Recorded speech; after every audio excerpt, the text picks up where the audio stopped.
Many people think that capitalism and imperialism are the same thing, or at the very least that they're very closely connected. In fact, they're contradictory and opposed systems of economic and political organisation. Because of this confusion, many people blame capitalism and the world trade system for bad things that have happened in the past or in the present, the exploitation of poor people, mass famines and the like, when in fact it's imperialism and empire that should get the blame. So what are these two different systems? Capitalism is a system of the free exchange of goods and services between individuals on a voluntary basis under the rule of law and in a system of private property rights. In other words, it's a system of voluntary exchange in which all parties to the exchange are better off. Now, imperialism, by contrast, is a system of relations based upon power. Essentially, it's a system in which certain groups of privileged people in one part of the world are able to extract unearned income from people in other parts of the world through the use of exploitative power relations, usually with the help of local collaborators.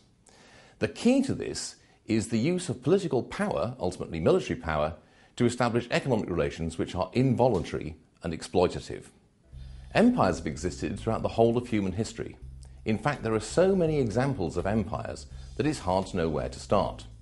So, for example, in the early 17th century, the Dutch Republic created the Dutch East India Company. This was a way in which privileged merchants in the province of Holland in particular were able to gain monopoly rights to trade with the people of what is now Indonesia, and were able to use that and the military power of the Dutch Republic to establish exploitative and politically domineering relations over the populations of that part of the world. Later on, the English got in on the act and created their own East India Company, which for over 150 years ruthlessly exploited many of the people of the Indian subcontinent, most notably in Bengal, but elsewhere as well. Once again, you had a politically privileged group of people, backed by the military power of the state, establishing trade relations with people in another part of the world that were not voluntary and which were highly exploitative. More recently, in the Caribbean, the United Fruit Company, backed by the US federal government, was able to establish similarly exploitative relations with people in parts of Central America, such as Honduras and Guatemala. The important thing to realize is that while these were profit-making enterprises, they were not true commercial capitalist businesses in the real sense of the term. The profits that they gained were due not to free competition or voluntary cooperation with willing buyers and sellers, but the use of political power. Had we had a true capitalist system operating here, we would have had lots of free trade between the people in the other part of the world, not only with people from the US or the UK, but also other people from other parts of the world. And there would have been a much more voluntary and mutually beneficial relationship.